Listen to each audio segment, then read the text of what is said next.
¿Qué tal? ¿Cómo están? Bienvenidos. Muchas gracias por unirte al estudio de la palabra de Dios. Lección número 7. Ya para esta semana estudiamos el libro de Josué. Interesantes e importantes lecciones.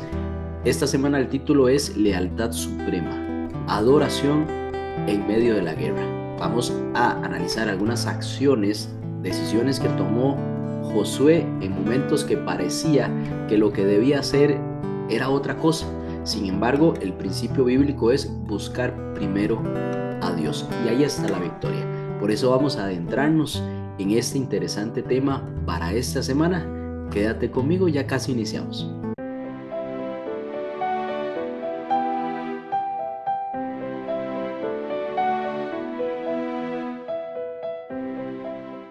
Muy bien, gracias por continuar a unirte a esta sesión. Iniciemos con una oración. Padre Santo, Dios eterno, gracias te damos por darnos esta nueva oportunidad de estudiar tu palabra. Queremos hacerlo en tu nombre, entender qué deseas para nosotros, Dios. Lo pedimos en el nombre de Jesús. Amén. Mateo capítulo 6, versículo 33 dice, busquen primero el reino de Dios y su justicia, y todas estas cosas les serán añadidas. Aquí vemos un principio muy importante para nuestras vidas: buscar primero el reino de Dios, las cosas espirituales, una relación personal con Dios, la justicia de Dios que es Cristo. Todo lo demás será añadido. Habrá bendición en todo lo que desempeñemos. Bien, vamos a ir al contexto en esta parte del estudio de la lección que llevamos en este trimestre. Ya Israel había cruzado el Jordán y estaba ahora en la tierra prometida. En Josué capítulo 5, versículo 1, vemos cómo el enemigo, las naciones que Israel debía tomar, observaban con temor cómo el pueblo de Dios avanzaba y cómo Dios estaba con ellos. Josué aquí entonces debía dirigir esta nación, el pueblo de Israel, hacia la conquista, pero también hacia la dependencia de Dios. Esto era un factor muy importante. Nunca podían olvidarse de depender de Dios. Cuando se olvidaban, vemos el caso de la conquista o la derrota en Jai, fue por haberse olvidado de Dios y no haber seguido instrucciones que pues eran claras. Sin embargo, ahí está el corazón humano siempre en esa constante lucha. Ahora vamos a ver algunas decisiones aparentemente irracionales. ¿Por qué? Bueno, aquí es donde entra la fe. Josué actuó por fe y no por cálculo humano. Ya estaba entendiendo Josué mejor cómo iba a llevar a este pueblo al triunfo. Debía de depender de Dios y obedecer. Básicamente, actos de fe debían de manifestarse antes de avanzar a la lucha. Por ejemplo, está el acto de circuncidar. Recordamos que esto era un acto desde el tiempo de Moisés. Se acostumbraba a circuncidar a todo varón. Bueno, aquí lo hizo en esta nueva generación. Josué capítulo 5, versículo 1 al 9. Vemos un acto que debilitaba temporalmente al ejército. Piense usted, un hombre ser circuncidado, eso lo inhabilita por algún tiempo mientras se recuperaba, pero había una restauración del pacto. Algún general de un ejército jamás hubiera decidido debilitar a su ejército, a sus hombres, previo a una batalla. Sin embargo, aquí había un énfasis espiritual importante. También se celebró la Pascua en territorio enemigo. Bueno, de pronto alguien pudo haber dicho, no, no es tiempo de celebrar nada, es tiempo de ir a la guerra. La celebración de la Pascua era fundamental. La Pascua allá en Egipto se celebró por primera vez y pues ahora estaban celebrando nuevamente este rito que básicamente recordaba que la verdadera seguridad está en la sangre del cordero. Si no se untaba con la sangre del cordero el marco de la puerta, pues ahí había destrucción. En este caso, pues recordaban esa salida como Dios los había libertado. Además, vemos cómo se edificó un altar y se leyó la ley, según Josué capítulo 8, versículos 30 al 35. Esto se hizo en lugar de seguir la guerra, detuvo al pueblo para adorar. Qué importante. vamos a hacer una pausa, vamos a buscar primero el reino de Dios y su justicia y después seguimos con el tema de la guerra. Vamos a adorar a nuestro Dios. Y también se erigió el tabernáculo de reunión en Silo, según Josué capítulo 8, versículo 1 y 2. Aún con tierra por conquistar, priorizó la presencia divina. Recuerde que el tabernáculo de reunión era algo temporal que se erigía cada cierto tiempo por donde el pueblo pasaba. Bueno, antes de ir a conquistar, ese tabernáculo se puso en Silo. Cada acción entonces mostraba que la victoria espiritual precede a la victoria militar. Ya el pueblo lo estaba entendiendo y Josué en ese liderazgo estaba aplicando estos principios. Entonces vemos cómo Dios espera de nosotros una consagración antes de acción. Muy importante, cuando desempeñamos planes personales, familiares y además en la iglesia misma, debemos de buscar la consagración para entonces actuar. De esa forma vamos a tener éxito. No basta con entonces entrar en la tierra prometida, sino que hay que permanecer fiel dentro de ella. Ahí es donde nos podemos olvidar muchas veces cuando conquistamos algo en nuestras vidas. Antes nos consagramos, le pedimos a Dios, hicimos muchas cosas en torno a ello, pero después nos olvidamos. En Patriarcas y Profetas 4:97 dice, el éxito en cualquier empresa depende tanto de la fortaleza espiritual como de la capacidad humana. Entonces, en esta introducción vamos a hacer también el enfoque en nuestra vida moderna. Luchamos batallas de trabajo, nuestra economía, el tiempo se nos gasta rápido. A veces, ¿qué hacemos? Posponemos la oración y el culto familiar porque el día arranca rápido, ¿cierto? Y después vamos al conflicto, pero sin habernos consagrado. Dios nos dice a nosotros que nos detengamos, adórenme primero, búsquenme primero para que lo demás pueda tener éxito. Bien, vamos entonces a continuar con el estudio de esta semana.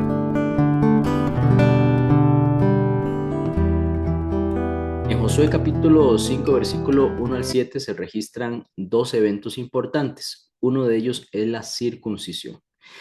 Los que habían salido de Egipto y habían pues andado por 40 años en el desierto, hombres guerreros, ellos habían sido circuncidados según el pacto. El pacto se había establecido en Génesis capítulo 17, versículos 9 al 14. Dios le hace esa petición a Abraham que todo varón debía ser circuncidado a los 8 días. Todos estos hombres guerreros habían pues muerto durante todos esos 40 años, ya no quedaba la primera generación, ahora la segunda generación estaba allí a punto de la conquista, pero muchos de ellos no habían sido circuncidados durante el camino. Recordemos que Dios les había dicho a la primera generación, excepto a Josué y Caleb, que no iban a entrar. Ya ninguno de ellos estaba y ahora sus hijos debían de ser circuncidados. La circuncisión era una señal visible del pacto. Así lo estableció Dios ahí con Abraham en Génesis capítulo 17. Al restaurar este acto, este rito, Israel reconocía que su identidad entonces dependía de Dios y no de su fuerza. Era un acto de fe y gratitud por haberlos llevado hasta la tierra prometida, desde la liberación de Egipto y además, pues los acompañó en el cruce del Jordán. Fue una preparación, podemos decir, espiritual, no táctica antes de la conquista. No podía ser táctica porque eso más bien debilitaba a los hombres. Ellen White en Patriarcas y Profetas, página 498, antes de entrar en el conflicto con el enemigo, debían reconciliarse con su Dios. La obediencia es el escudo más fuerte del creyente. Vemos aquí una lección práctica. Israel se volvió vulnerable durante varios días por obedecer esta orden. Desde el punto de vista humano, fue una estrategia absurda. Ningún general inteligente pudo haber tomado esa decisión porque iba pues a poner en riesgo la defensa eventualmente si eran atacados o avanzar en ataque hacia hacia otro ejército, pues no tendrían la fuerza ni la movilidad suficiente. Pero desde la perspectiva divina, en este caso fue una declaración de confianza total. Estamos entregados definitivamente al poder de Dios. La batalla pertenece al Señor, según 1 Samuel capítulo 17 y versículo 47. Así también, entonces nosotros, antes de enfrentar retos, nuevos retos personales, familiares, como iglesia, debemos renovar siempre ese pacto con Cristo. Debemos de pensar que debemos de corregir, entregarle nuestra vida a Dios y avanzar entonces en una línea de compañía con nuestro Dios. El éxito exterior entonces nace de una consagración interior, aunque ese acto de la circuncisión pues era una señal visible en la carne, realmente le decía a Dios, estamos pues dependiendo de que nos defiendas, de que seas nuestro escudo y aparte de eso, que nos acompañes en la lucha. Bien, hemos buscado quizá el éxito nosotros antes de la comunión con Dios. Básicamente estas historias nos llevan a este tipo de reflexión. ¿Qué estamos haciendo nosotros antes de emprender algo? Esa última vez en la cual pues detuvimos nuestra marcha para renovar nuestro compromiso espiritual, ¿cuándo fue? Es importante siempre hacer una pausa. En este caso ellos pudieron haber seguido después de las victorias, pero realmente había algo muy importante, más importante que hacer antes. Así que para nosotros es fácil descuidar la comunión con Dios por asuntos, entre comillas, importantes, ¿cierto? El trabajo, estudio, familia. Pero, ¿cuál es nuestra realidad? Nada es más importante que mantener una viva relación con Dios. Esto, como somos carne, debemos de luchar con esto. El Espíritu de Dios debe gobernar nuestra mente para entonces poder realizar esta actividad diaria, tener esa comunión con Dios. El enemigo pues prefiere vernos a nosotros ocupados que consagrados. De pronto no estamos haciendo nada malo, ¿cierto? Simplemente estamos ocupados, pero no tenemos una comunión con Dios. Es importante entonces establecer momentos fijos de oración, tener una rutina, buscar tener una rutina, que la familia esté incluida en esa renovación del pacto diario y también pues recordar que Dios es dueño de nuestra jornada. Entregar nuestros planes a Dios es de suma importancia.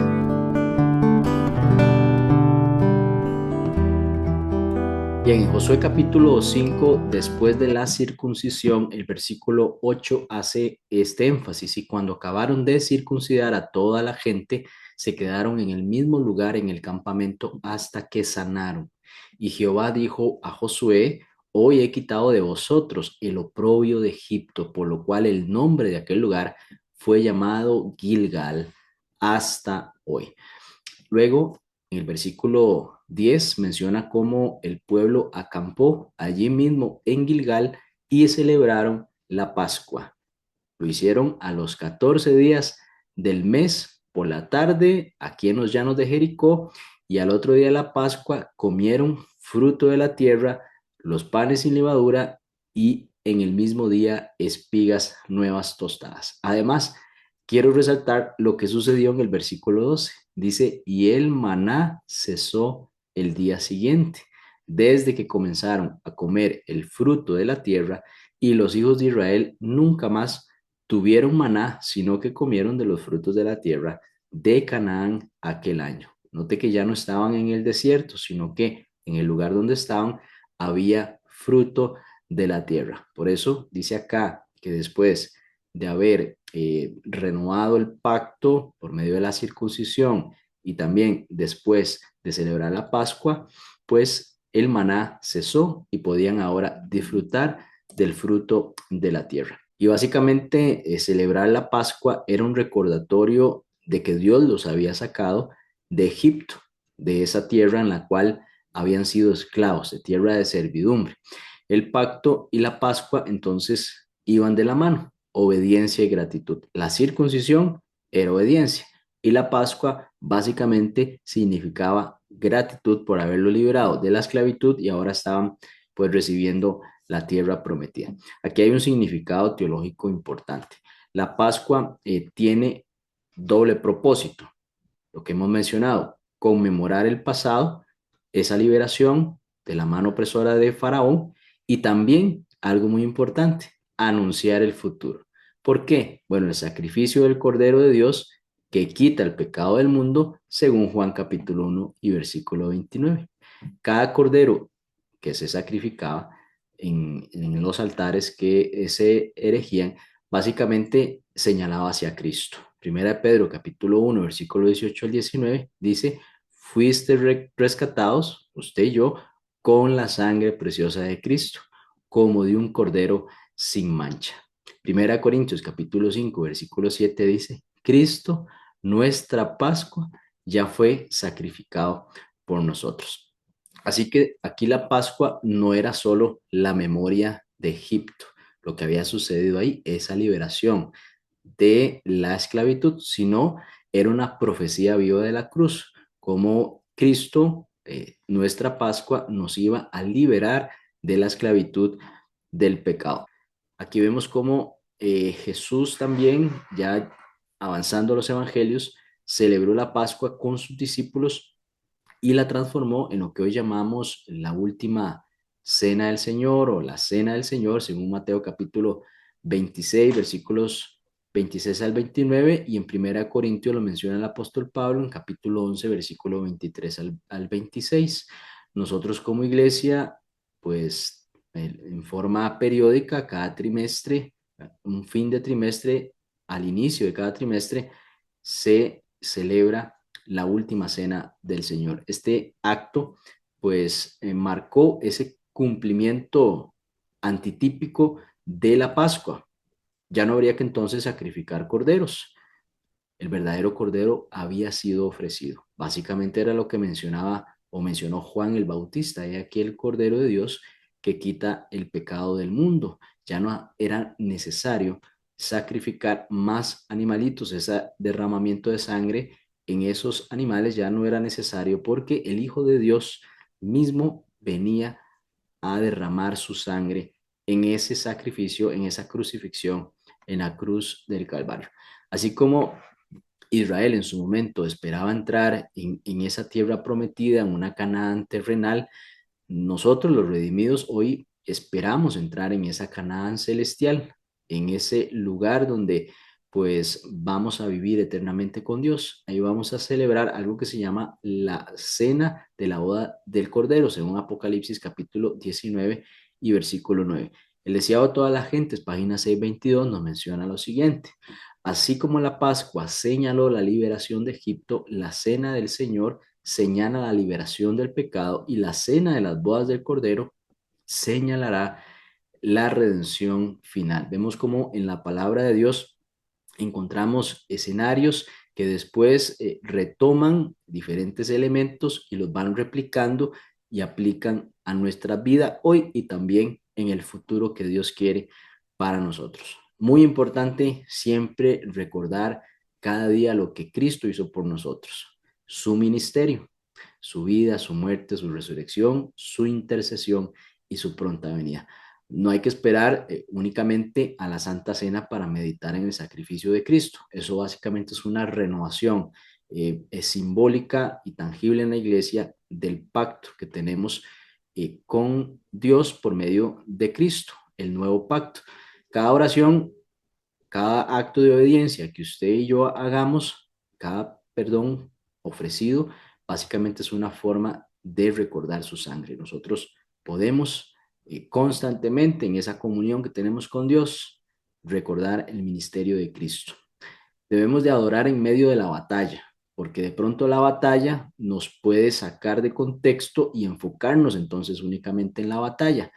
Como Josué, a veces tenemos que entonces detenernos y adorar cuando pues parece que más bien ese momento está exigiendo otro tipo de acción. No, es momento de detenernos y adorar. Sí, hay una lucha fuerte, sí, hay incertidumbre quizá, pero es necesario buscar primero el reino de Dios, su justicia que es Cristo y lo demás se nos sea añadido. Es importante proyectarnos, tener un propósito. Ese propósito es mirar hacia la Canaán celestial. Nuestro propósito actual es Cristo. Debemos de tener esa comunión, pero también proyectarnos hacia ese futuro que Dios quiere para nosotros. La Pascua, que es Cristo, nos recuerda a nosotros que esta tierra no es el destino final. De pronto, en algún momento nos podemos sentir algo cómodos y no es que esté mal en sí buscar la comodidad, pero no debemos aferrarnos de tal forma que ya no nos proyectemos hacia el final. Debemos de vivir en marcha hacia el reino y también recordar que hay muchas personas que la están pasando muy mal por este mundo de pecado. Esta tierra debe de renovarse. Bien, es importante entonces recalcar esto. ¿Qué significa celebrar la Pascua? Bueno, básicamente celebrar a Cristo. Entenderlo así es muy importante. ¿Cómo podemos nosotros mantener la memoria viva de la cruz entre una santa cena y otra? O sea, que no pase simplemente un trimestre y ahí podemos entonces únicamente reflexionar, sino buscarlo que sea de forma diaria.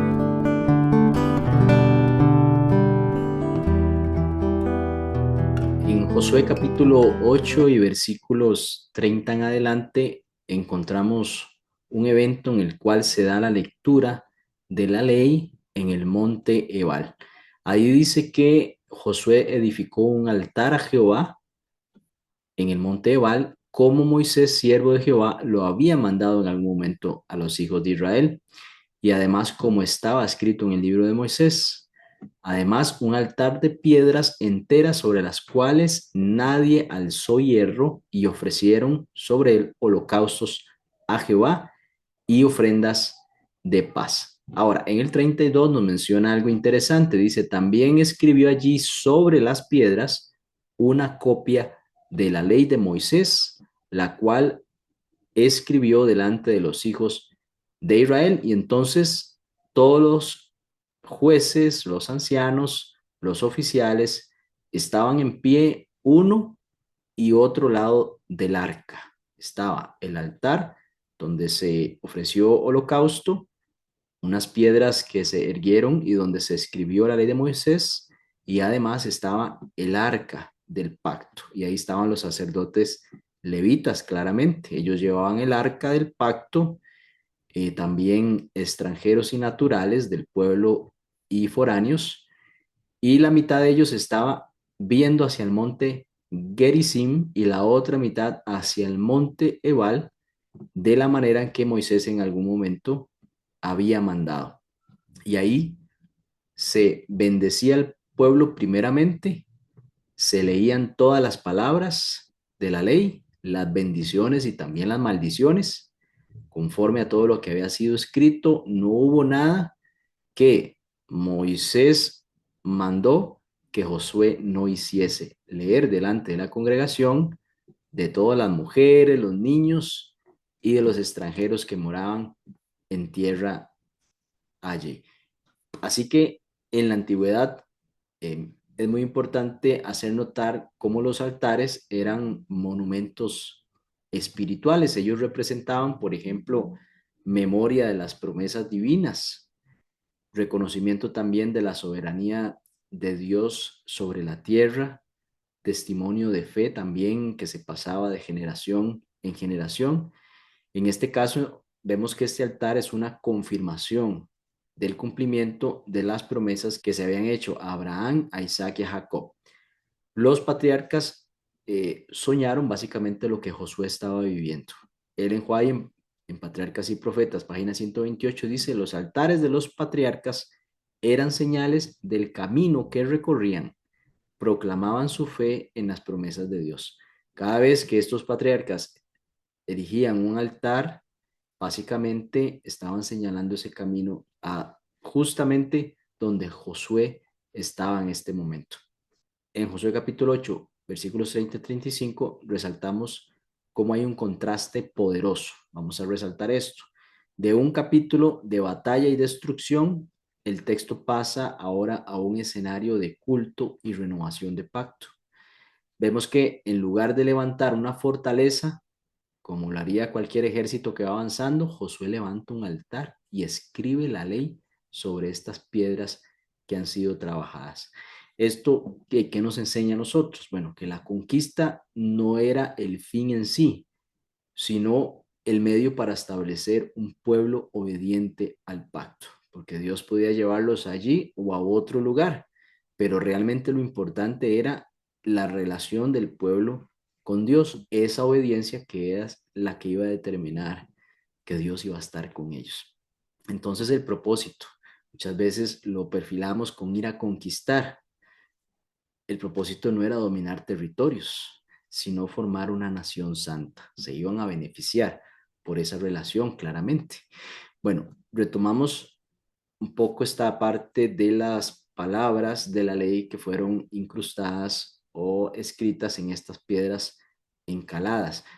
Eran diferentes a las del altar. Estas piedras eran dos, básicamente, monumentos, una donde estaban la ley escrita y el altar. Este acto básicamente hizo visible el centro moral del pacto, que es la ley de Dios. La fidelidad para el pueblo de Israel a la Torá sería el verdadero fundamento de la nación. Ahí se mostraba el carácter de Dios y los sacrificios, pues, básicamente expiaban el pecado. Así como el altar entonces unía al pueblo de Dios por medio del sacrificio, la ley los unía por medio de la obediencia. Note cómo la ley y la misericordia están siempre asociadas, no importa el tiempo en el que el pueblo se encontraba.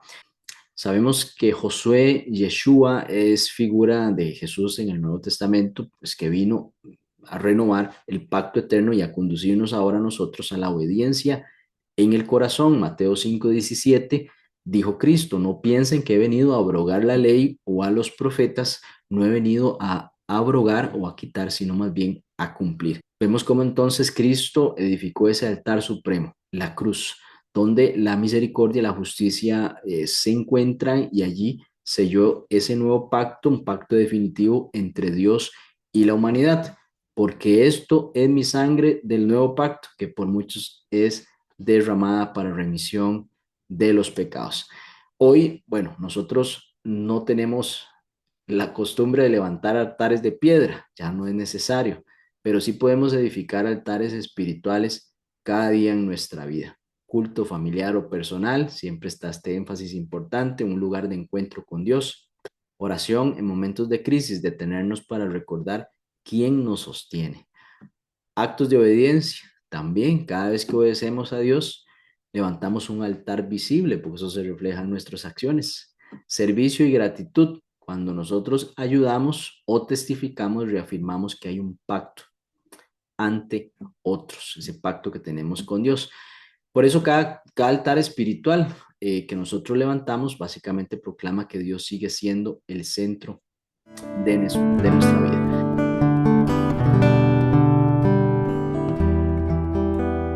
Luego de edificar este altar en el monte Ebal, Josué escribió sobre piedras encaladas una copia de la ley de Moisés.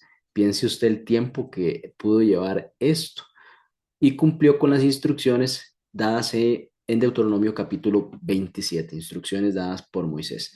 En aquel momento, todo el pueblo, hombres, mujeres, niños, inclusive extranjeros, escucharon atentamente la lectura de este pacto. Pienso yo que lo hicieron de forma reverente. Aquí estaban las bendiciones que se iban a dar desde el monte Gerizim y las maldiciones desde el monte Ebal. Esto está en Josué capítulo 8 y versículos 33 y 34. Podemos leerlo. Dice así: y todo Israel con sus ancianos, oficiales y jueces estaban de pie a uno y al otro lado del arca en presencia de los sacerdotes levitas. La mitad de ellos estaba hacia el monte Gerizim y la otra mitad hacia el monte Ebal, de la manera que Moisés había ordenado. Y el 34 dice: después de esto leyó todas las palabras de la ley, las bendiciones y las maldiciones, conforme a todo lo que había sido escrito. Bien, vamos a ver el significado de estos lugares. Por un lado, en el monte Ebal estaba asociado a las maldiciones que podían suceder, bueno, representando esas consecuencias de la desobediencia. Y del lado del monte Gerizim, asociado con las bendiciones, básicamente representando la fidelidad a Dios, primeramente porque Dios es fiel y porque el pueblo ha respondido a esa fidelidad.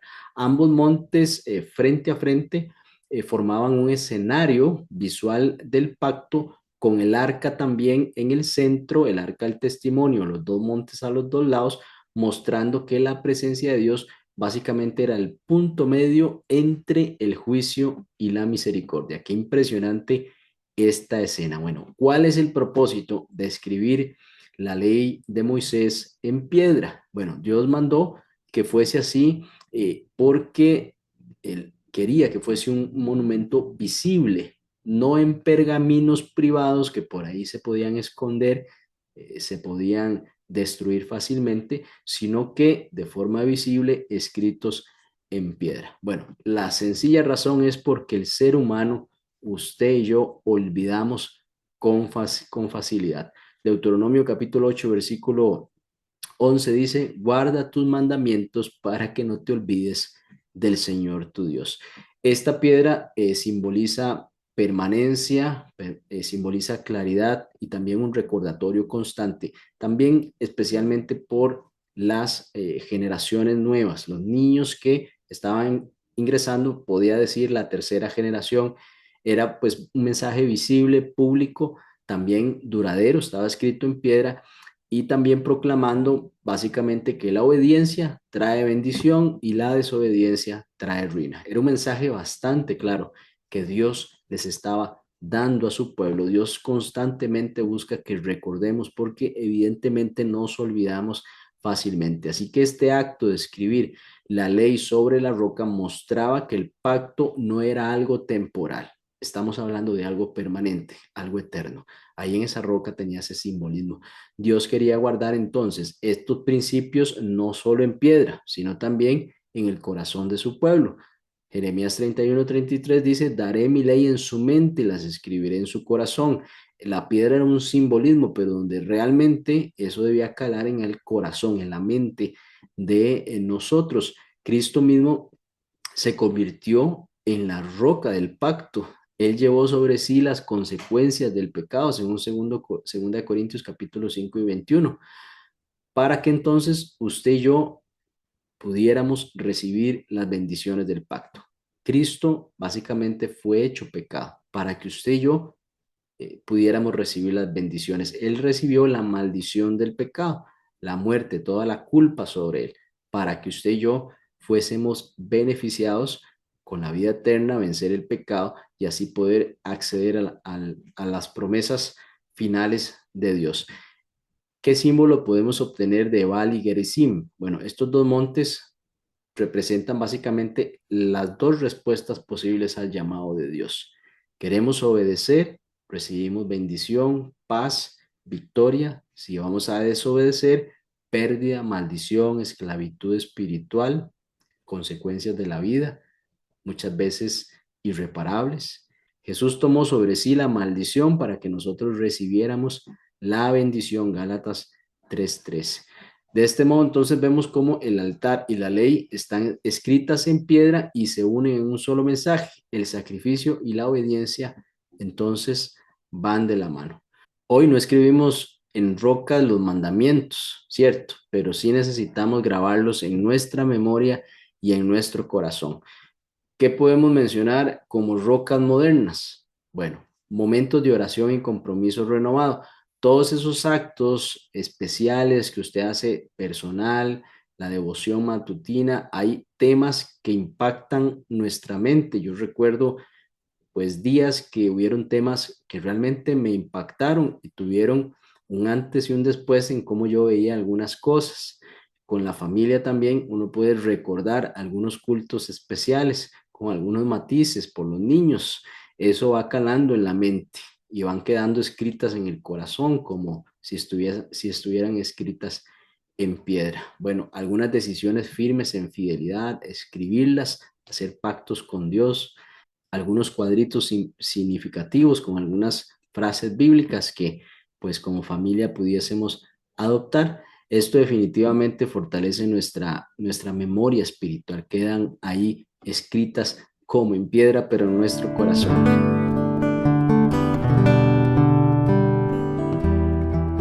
Bien, ya para ir finalizando, mencionamos que en Josué capítulo 18 y versículo 1 y 2, el pueblo decide levantar el tabernáculo de reunión. Vamos a leer este versículo. Dice, toda la congregación de los hijos de Israel se reunió en Silo y erigieron allí el tabernáculo de reunión después que la tierra les fue sometida. Sin embargo, habían algunas tribus de las más pequeñas que aún no habían sido repartidos. Dice el versículo 2, pero habían quedado de los hijos de Israel 7 tribus a las cuales aún no habían repartido su posesión. Entonces, aquí vemos cómo Josué da unas instrucciones para ir a medir todo ese territorio, dándole a Judá la parte del sur y después a las otras tribus. Sin embargo, lo más importante a señalar en esta parte es aquella instrucción que había dicho Dios en Éxodo 25:8.